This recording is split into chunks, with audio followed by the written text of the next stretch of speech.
Ela é uma pessoa conhecida internacionalmente, já se apresentou com os grandes nomes da música clássica mundial e aqui no Brasil participou da formação de músicos experientes, de músicos também representativos. Eu estou falando da Berenice Menegali, mas o que me trouxe aqui para conversar com ela não foi essa sua trajetória artística, musical, foi a sua inquietação. Alguém que quer fomentar a cultura nesse país. E aí eu convidei a Berenice para fazer essa entrevista do lado do seu companheiro há 81 anos. É isso mesmo, né, Berenice? Tem mais. Tem mais? Começou bem bebê, né? Sim, eu nasci, tinha um piano em casa, então... A mamãe já faz colocava 85 anos que eu nasci, você pode imaginar. A senhora que é uma pessoa que convive com a música, né, desde de bebê, como me disse, a música ela acalenta, a música nos aproxima de Deus. Como é que é a sua referência com a música? A música é uma companhia para todas as fases da vida, né? Para mim, eu sinto a música assim como se fosse uma espécie de um tapete que eu venho percorrendo a minha vida inteira. Ela forra a minha vida, a música. Ela é companheira na velhice, assim como ela é companheira na infância. Antes de uma criança nascer, ela já pode ser influenciada pela música. E aquilo tem influência na vida dela. Há muitos exemplos. A música afeta a saúde da pessoa. Hoje se sabe que essas demências que nós todos estamos sujeitos na velhice, inclusive mal de Alzheimer, etc., atacam a memória, mas a última memória que desaparece é justamente a memória musical. A memória musical, né? A música é uma arte através da qual podem se expressar. Trabalhar com música é muito, muito bom. Eu li uma entrevista sua para um jornal e a senhora dizia assim, a sua frase era a seguinte: eu não quero ser apenas uma concertista. Por que essa frase? Não, eu não quis, né? Não quis porque como eu comecei a tocar piano muito cedo, havia uma expectativa de que eu talvez fosse ser uma concertista.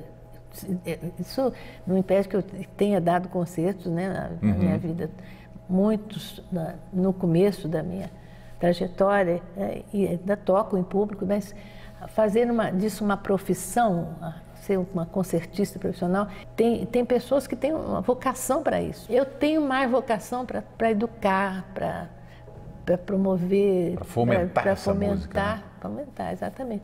Eu tenho mais vocação para isso. Isso eu percebi isso muito cedo. Eu era muito jovem quando eu percebi isso. Olha, eu não quero só dar concerto, eu quero fazer outras coisas. Fantástico. E eu consegui começar a fazer isso quando eu voltei para Belo Horizonte, que é a minha cidade. Eu tinha saído daqui para estudar e tal. Quando eu voltei para cá, com um grupo de amigos, nós resolvemos criar essa fundação. Pois é, nós estamos aqui na sede de uma fundação, né? Fundação de Educação Artística, não é isso? É isso mesmo. É de Belo Horizonte, de Minas Gerais, né? Essa fundação, o que é? O que se promove Bom, aqui? é uma instituição de direito privado, né? É uma fundação privada, porém de interesse público, sem fins lucrativos. Eu sempre digo assim que nós também não temos fins de prejuízo. Mas acontece que a vida é muito dura para uma fundação que tem os propósitos da nossa fundação, então ela é deficitária sempre, né? Não é a finalidade dela, mas é a sina dela é ser deficitária. E nós temos, essa fundação, ela cuida de formar músicos, de difundir a música. Como ela é inteiramente autônoma, que é uma das virtudes principais da fundação, essa autonomia que ela tem, ela pode ir traçando os seus rumos, decidindo aqui dentro o que ela vai fazer a cada momento. Sem ingerência pública. Nenhuma. Né? Perfeito. Então, isso é a melhor coisa do mundo. Isso é muito bom, mas isso também traz suas dificuldades. Sim. Né? Nesses 56 anos de vida, nós já realizamos muita coisa em termos de festivais, de festivais que tinham um conteúdo cultural muito forte, intercâmbio latino-americano, cursos de aperfeiçoamento, de especialização, tudo que é livre, né? Tem que ser livre porque nós somos livres, então não temos nada que seja de um caráter acadêmico, né? Mas de grande repercussão nas pessoas, né? Nós temos jovens muito pobres que têm vocação para a música, que querem fazer música, né? E a Fundação acolhe essas pessoas com bolsas de estudos, dando a formação que eles precisam ter e possibilitando que eles se profissionalizem naquilo que é a vocação deles.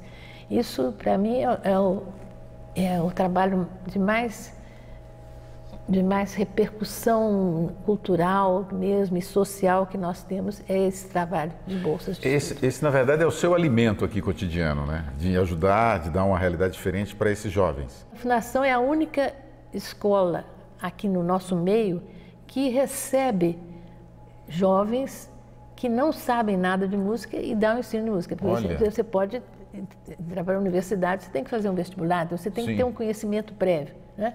No nosso caso, a gente recebe o aluno que quer, ele mostra o desejo dele. Esse desejo é a vocação deles, eles querem e eles se dedicam, são os alunos mais dedicados, mais frequentes. Às vezes não podem, a gente se esquece de alguma coisa, não está vindo a aula porque está sem dinheiro para passagem de ônibus. Aí a gente consegue remediar, né? E são sempre os melhores, são os primeiros, tem sempre os primeiros lugares no vestibular, porque são os mais dedicados, os que têm uma vocação mais firme. Por isso que eu sempre falo que a música nos aproxima de Deus, né? Que é essa observação, nos aproxima do natural, das possibilidades. A senhora me falou aí dessa ajuda que a Fundação presta e falou também da questão que o dinheiro nunca é suficiente. E aí nós vamos entrar numa celeuma que é a celeuma de investimento público. Eu sei que a senhora foi secretária municipal de cultura, secretária estadual de cultura do estado de Minas Gerais. Como é que é essa relação? A senhora acha que o governo tem que incentivar a cultura? Olha, eu acho que assim como o governo tem que cuidar da educação, tem que cuidar da cultura. São indissolúveis. O desenvolvimento, se não for cultural também, não é desenvolvimento no país, né? Isso a gente sabe que os países mais desenvolvidos têm um desenvolvimento cultural junto, né, com tudo isso. Então, essas coisas que parecem que todo mundo já sabe, voltam atrás. De repente, você está de novo tendo que falar as mesmas verdades, porque as pessoas parece que todo mundo já esqueceu disso, né? A cultura é para todos. Eu acho que existe um direito natural à cultura. Há uma discussão hoje em dia, por isso que eu te fiz essa pergunta. Será que o governo tem que incentivar mesmo Lei Rouanet, lei tal? O governo tem que tirar dinheiro desse pessoal que fica aí só gastando, fazendo shows, não sei o quê. E na verdade não é isso, né? Quando a gente pensa em cultura é muito amplo, né? É muito amplo. Cultura, como a senhora disse, ela muda a realidade social das pessoas. Claro. Qual é a sua profissão? É jornalista. Jornalista. Exato. Então, você tem uma vocação para o jornalismo. Então, se você consegue trabalhar na sua área, você tem a realização que existe, né? Então, o músico, se ele consegue trabalhar como músico, ele está se realizando profissionalmente, né? E ele presta um serviço. Você vê uma orquestra, como a nossa Orquestra Filarmônica aqui, tem lá 80 músicos, mais ou menos, eles formam um corpo, né, que está trabalhando com uma competência enorme, né? Profissionais estão ganhando para trabalhar para nós, que estamos usufruindo, conhecendo o patrimônio musical. Quando a gente fala aqui na importância da criação musical, né, e que tem tanta resistência na sociedade em relação às artes contemporâneas, né? Tanta resistência, todo mundo gosta do passado e tudo. Eu penso o seguinte, o nosso legado, né, como criação tem que ser contemporâneo. Nós não vamos legar uma obra de arte como foi feita no século passado, né? A criação é importantíssima para a gente sobreviver, né? Quer dizer, a arte de hoje sobreviver, ela tem que ser criada hoje, não apenas a repetição, né, do que já foi feito. Essa questão das leis de incentivo, elas suprem uma falha uma dificuldade, né, dos governos de ampararem quem está fazendo, porque o que nós fazemos aqui, eu acho que é dever do Estado, mas o Estado não dá conta de fazer. Então nós fazemos. Então é normal, eu acho que é justo que haja um apoio ao que se faz aqui, né? E se o governo não tem dinheiro, pelo menos que ele incentive quem pode nos ajudar, né? Então eu acho as leis de incentivo, acho necessárias num país como o nosso, necessárias, indispensáveis, e se há alguma irregularidade, que se combata a irregularidade, né? Só para a gente encerrar, a senhora falou sobre a Orquestra Filarmônica de Minas Gerais, que é uma criação sua aqui também, né? Essa orquestra ela se tornou referência no Brasil e no exterior. Esse é um trabalho também independente de tudo isso que a gente disse aqui, né? De investimentos tanto da iniciativa privada como do investimento público, né? Sem ele a gente não teria uma orquestra tão fantástica assim. E como é que surgiu essa necessidade de se criar essa filarmônica? Belo Horizonte já, na história dela, teve inúmeras tentativas teve várias orquestras e nunca com um investimento suficiente para se manter, né? Então houve várias orquestras. Quando o Estado cria uma orquestra, como criou, por exemplo, no Palácio das Artes, uma orquestra, esses músicos passam a ser funcionários públicos. Não é muito apropriado para a função deles, né? Precisa haver uma espécie de alternância, às vezes, nessas coisas. Então, o funcionário público vai se aposentar como funcionário público, quando, às vezes, o músico tem certos instrumentos que o músico não pode tocar até uma idade avançada, ele não tem condições, ou, por exemplo, um instrumento de sopro. Teria que haver um regulamento especial, um regime especial, né? As orquestras começam, às vezes, muito bem, daqui a pouco elas estão decadentes e tal, né? Então, foi preciso criar um novo modelo que essas organizações sociais, né, que eles não são funcionários públicos, os músicos são contratados como CLT. Olha que interessante. É por isso que a orquestra pode se manter num nível de qualidade, de excelência, de né? excelência. Eu poderia fazer um pedido aqui para a gente encerrar essa nossa entrevista com uma das coisas que a senhora mais gosta de fazer, que é a música, não é? Eu vou, se for possível fazer uma coisa de meio minuto. Meio minuto. Pode ser? Pode ser? Muito obrigado pela entrevista. Berenice, sucesso. Eu que agradeço, viu? O seu exemplo é um exemplo para ser seguido, né? Para a gente admirar e aplaudir. Vou tocar meio minuto para você de uma música do compositor brasileiro Almeida Prado, viu?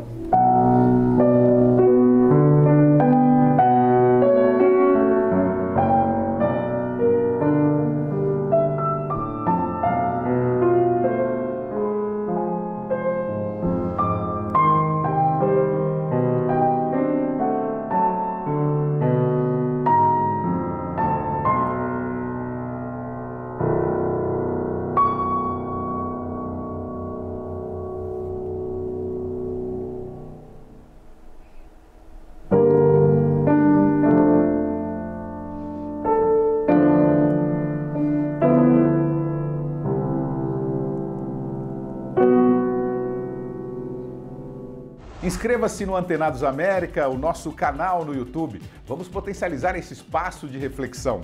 E marque o sininho também para ser notificado sobre novos vídeos. Toda quinta-feira tem um bate-papo, tem uma conversa nova.